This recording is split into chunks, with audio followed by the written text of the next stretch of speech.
Waste to આર્ટની જે competition છે 2025નું સિદ્ધરાજ જયસિંહ તળાવ ખાતે આયોજન કરવામાં આવ્યું હતું। દાહોદ સ્માર્ટ સિટીમાં આગે કુછ કરી રહ્યું હોય ત્યારે દાહોદ સ્માર્ટ સિટી તથા નગરપાલિકા તેમજ હોલીનો સહયોગથી વેસ્ટ ટુ આર્ટ એટલે કે વેસ્ટમાંથી બેસ્ટ બનાવવાની જે કહી શકાય પ્રતિયોગિતા છે તેનું મહત્વનું આયોજન સિદ્ધરાજ જયસિંહ તળાવ ખાતે કરવામાં આવ્યું હતું। જે પ્રકારની હાલ માહિતી મળી રહી છે વાત કરીએ તેમાં 45 ઉપરાંત મહિલાઓ દ્વારા પ્રતિયોગિતામાં ભાગ લેવામાં આવ્યો હતો।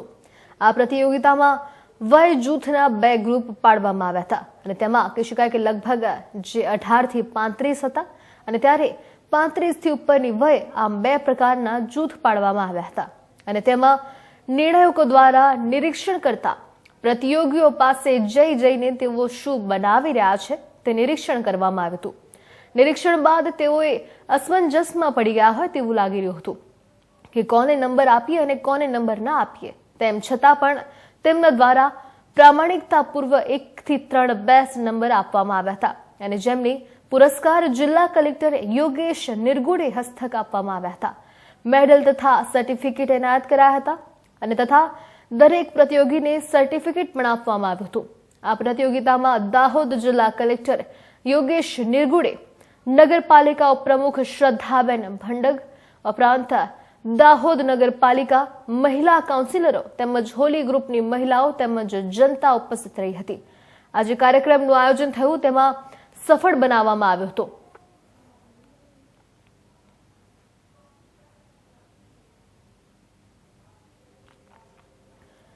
હાલ જે પ્રકારની ખાસ માહિતી મળી રહી છે તેના પર જો નજર કરવામાં આવે તો દાહોદથી આ મહત્વના સમાચાર મળી રહ્યા છે। દાહોદના જે મળતા સમાચાર છે તેના પર જો એકવાર નજર કરવામાં આવે તો હાલ સ્માર્ટ સિટી દાહોદ તેમજ નગરપાલિકા તથા હોલીજોલીના સહયોગથી વેસ્ટ ટુ આર્ટ કોમ્પિટિશન 2025નું સિદ્ધરાજ જયસિંહ તળાવ ખાતે મહત્વનું આયોજન કરવામાં આવ્યું હતું।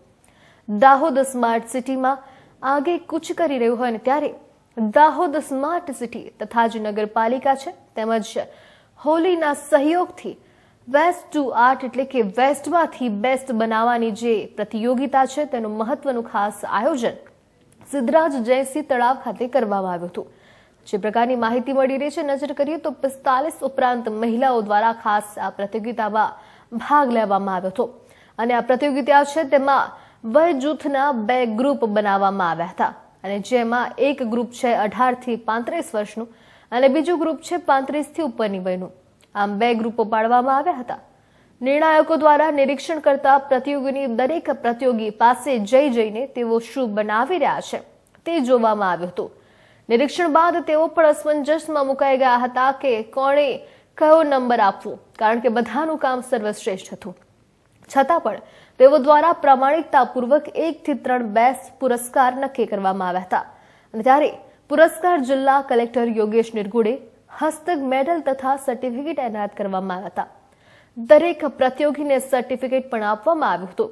વાત કરીએ તો ખાસ આ પ્રતિયોગિતામાં દાહોદ જિલ્લા કલેક્ટર એવા યોગેશ નિરગુડે, નગરપાલિકા પ્રમુખ શ્રદ્ધાબેન ભડંગ તથા દાહોદ નગરપાલિકાના મહિલા કાઉન્સિલરો ઉપસ્થિત રહ્યા હતા।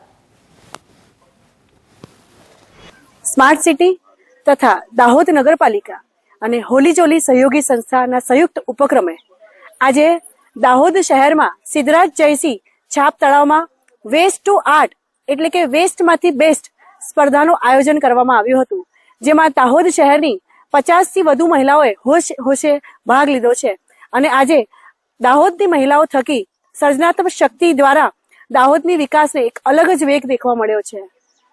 આજ રોજ આરટીઓ કચેરી ખાતેથી ઇનોગ્રેશન ઉદઘાટન કરવામાં આવ્યું છે। એના મુખ્ય અધ્યક્ષ માનનીય જિલ્લા કલેક્ટર સાહેબ હતા, સાથે RNB state executive engineer madam અને ડીવાયએસપી સાહેબ, રાઠોડ સાહેબ, સિવિલ સર્જન સાહેબ ઉપસ્થિત રહ્યા હતા। ગત વર્ષે આપણે 30% માનવ મૃત્યુ ઘટાડી શક્યા અને 26% ફેટલ અકસ્માત ઘટાડી શક્યા, પરંતુ અમારો આશય તો જિલ્લાને 0 ફેટલ ઝોન બનાવવાનો હતો। એટલે આખા માસ દરમિયાન અમે અલગ અલગ પ્રોગ્રામ હાથ ધરીશું, પરંતુ તે સાથે હું જિલ્લાના દરેક નાગરિકને, ઠેઠ ગામડા સુધીના દરેક નાગરિકને હું વિનંતી કરું છું કે 3 બાબતે ખાસ ધ્યાન આપવામાં આવે। ફરજિયાત દ્વિચક્રી વાહનોમાં હેલ્મેટ ફરજિયાત પહેરો। લાસ્ટ યર 64% દ્વિચક્રી મૃત્યુ દર જે થયા માર્ગ અકસ્માતોમાં 64% માત્ર દ્વિચક્રી વાહનો છે। ગંભીર આંકડો છે જરા, તો ફરજિયાત દ્વિચક્રી વાહનોમાં હેલ્મેટ પહેરો, એવોઇડ કરો, રોંગ સાઈડ ડ્રાઇવિંગ ના ચલાવો. આ 3 બાબતે તમે દરેકને હું વિનંતી કરું છું કે જાગૃત થાય અને ના કરશો. અમે દર વીકમાં 5 દિવસે ડ્રાઈવ આયોજન કરીશું. આરટીઓ અને ટ્રાફિક પોલીસ સાથે હશે અને સાથે ટોઈંગ વ્હીકલ પણ અમને મળી ગયું છે. માનનીય પોલીસ અધિક્ષક સાહેબે પણ આ બાબતે અમારી મદદ કરી છે. તો હવે અમે ત્યાં સ્થળ ઉપર જ વાહન ડિટેન કરવાની પણ કામગીરી ચાલુ કરીશું. એટલે ફરીથી જિલ્લાના દરેક નાગરિકને વિનંતી કરું છું કે અમે ડિસેમ્બર 2024 સુધી જિલ્લાને 0 ફેટલ ઝોન બનાવવાનું નક્કી કરેલું. તેમ છતાં 175 જેટલા ફેટલ અકસ્માત થઈ ગયા છે. ઘણો મોટો આંકડો છે અને થોડું ગંભીરતાથી જોવામાં આવે એ બાબતે ફરીથી વિનંતી કરું છું. અને જેમ મીડિયા કર્મી મિત્રોનો પણ હું એ બાબતે આગ્રહ રાખું છું કે તમે પણ આમાં યોગદાન આપો. ગામડાના એક સિંગલ માણસ સુધી પણ પહોંચી જાઓ આ બાબતનો અમારો કોન્સેપ્ટ લઈને. ધન્યવાદ. સીડી પટેલ, ARTO દાહોદ. આજે દાહોદ નગરપાલિકા અને દાહોદ સ્માર્ટ સિટી દ્વારા વેસ્ટ ટુ આર્ટ કોમ્પિટિશન આયોજિત કરવામાં આવી હતી. અહીંયા નગરપાલિકાના ઉપપ્રમુખશ્રી, માજી જિલ્લા પંચાયતના પ્રમુખશ્રી અને નગરપાલિકાના કાઉન્સિલર્સ જો છે, ખાસ કરીને મહિલા કાઉન્સિલર્સ દ્વારા વિશેષ રસ લઈને આ કોમ્પિટિશનનું આયોજન કરવામાં આવ્યું હતું. અને અહીંયા ઉત્સાહ પણ તમે લોકોએ જોયું છે કે લગભગ 45 જેટલા સ્પર્ધકોએ અહીંયા ભાગ લીધો. અને જે આપણા ઘરમાં વેસ્ટ પડેલું હોય છે એનામાંથી કઈ બેસ્ટ બનાવવા માટે એમને પ્રયત્ન કર્યા હતા અને આપની કૃતિઓ રજૂ કરી હતી. તો એ એક સારી પ્રથા છે. વેસ્ટને આપણે જેટલું ઓછું કરીએ એટલું સારું છે. અને વેસ્ટ નીકળે પણ તો એને રિસાયકલ કરીને રીયુઝ કઈ રીતે કરી શકાય એના ઉપર આપણને ફોકસ કરવું જોઈએ. વેસ્ટમાંથી બેસ્ટ બનાવીને આપણું કચરો જો છે જેટલું ઓછું કરી શકીએ એટલું જ આપણું શહેર સ્વચ્છ, સુંદર અને હેલ્ધી બનશે.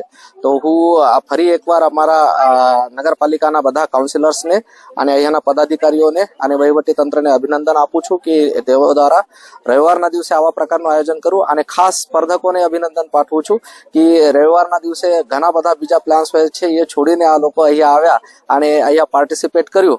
અને જો આયોજકો છે એનો ઉત્સાહ વધારે દ્વારા આજે જે સ્વચ્છ ભારત અભિયાન અંતર્ગત વિમેન એમ્પાવરમેન્ટને લઈને ધ્યાનમાં લઈને જે કોમ્પિટિશનનું આયોજન કરવામાં આવ્યું છે એમાં મેં રામ મંદિરનું મોડેલ બનાવ્યું છે. પુઠ્ઠાનો યુઝ કરીને ને રીલની જે ગટ્ટી બચે છે ધાગા પછી ને વેસ્ટેજ વસ્તુઓમાંથી મેં આ રામ મંદિરનું મોડેલ બનાવ્યું છે, જેમાં મને ફર્સ્ટ પ્રાઇઝ મળ્યું છે. Thank you so much Dahod.